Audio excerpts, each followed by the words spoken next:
Bonjour à tous, le début de la visite ad limina des évêques belges, Toulouse commémore la lettre de Monseigneur Saliège et la fête de la principauté à Monaco. C'est dans SIC et ça commence maintenant.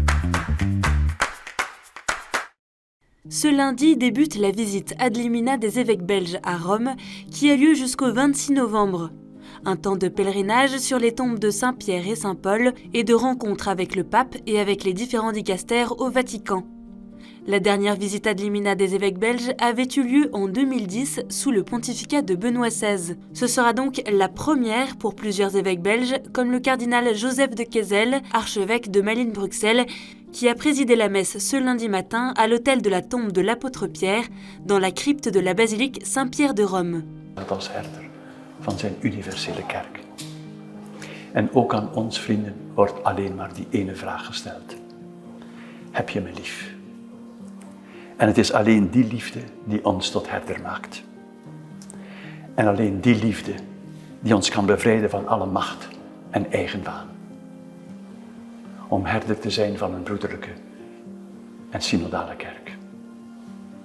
Vergeten wij dat woord niet al de dagen dat we hier zijn in Rome. Mijn moeder en mijn broeders, dat zijn zij die naar het woord van God luisteren, het in hun hart bewaren en het volbrengen. Amen.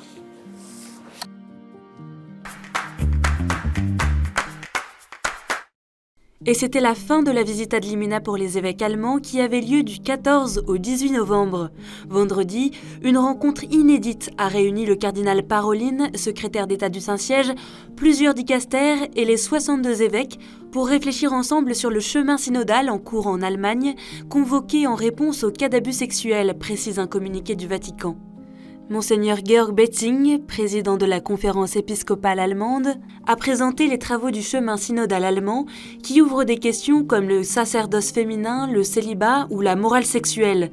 Certains préfets de dicaster ont exprimé leurs craintes sur la méthodologie, le contenu et les propositions du chemin synodal.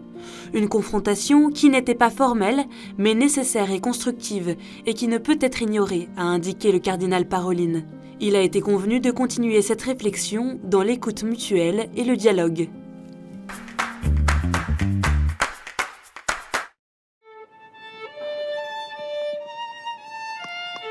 Mes très chers frères, il y a une morale chrétienne, il y a une morale humaine qui impose des devoirs et reconnaît des droits. Ces devoirs et ces droits tiennent à la nature de l'homme. Ils viennent de Dieu. Ce dimanche 20 novembre, juifs et catholiques se sont réunis pour commémorer la lettre de Monseigneur Saliège. En 1942, l'évêque de Toulouse fait lire une lettre dans toutes les églises du diocèse pour dénoncer les déportations des Juifs pendant la Seconde Guerre mondiale. Une messe présidée par Monseigneur Guy de Kérimel s'est tenue en la cathédrale Saint-Étienne de Toulouse, suivie d'une cérémonie d'hommage au square Saliège. Lors de cette cérémonie, Chaim Corsia, grand rabbin de France, a salué le courage de Monseigneur Saliège. Je crois que cet homme, Monseigneur Saliège, a parfaitement incarné ce que disait Guillaume Apollinaire dans le Veilleur mélancolique. Jamais les crépuscules ne vaincront les aurores, étonnons-nous des soirs, mais vivons les matins. Ce samedi 19 novembre, les voix des petits chanteurs de Monaco ont résonné dans la cathédrale Notre-Dame Immaculée de Monaco lors d'une messe d'action de grâce à l'occasion de la fête nationale de la Principauté de Monaco. La célébration a été présidée par Monseigneur Dominique-Marie David, archevêque de Monaco depuis janvier 2020, en présence de la famille princière. Nous pouvons donc aimer notre pays et nous réjouir ensemble de bon cœur, non pas un cœur étroit et resserré, mais un cœur largement ouvert, généreux et bienveillant. Soyons conscients qu'en aimant et en servant notre pays, nous aimons et nous servons le monde. D'ailleurs, lorsque l'apôtre saint Paul exhorte à la joie, il poursuit en disant « Que votre bienveillance soit connue de tous les hommes ».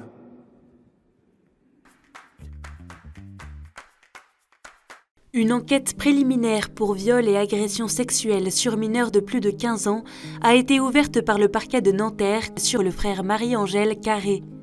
Frère de la communauté Saint-Jean, fondateur de la compagnie secouriste Sainte-Barbe et de l'association Beta-Bara, il est interpellé en février 2021 par la police de Stains et placé sous contrôle judiciaire.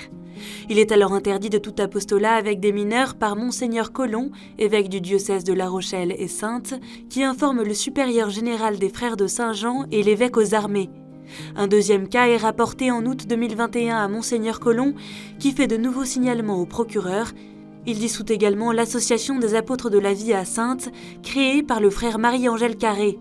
Le parquet de Nanterre, où il réside, centralise les plaintes et signalements. Une enquête canonique confiée à l'officialité de Paris a aussi été ouverte.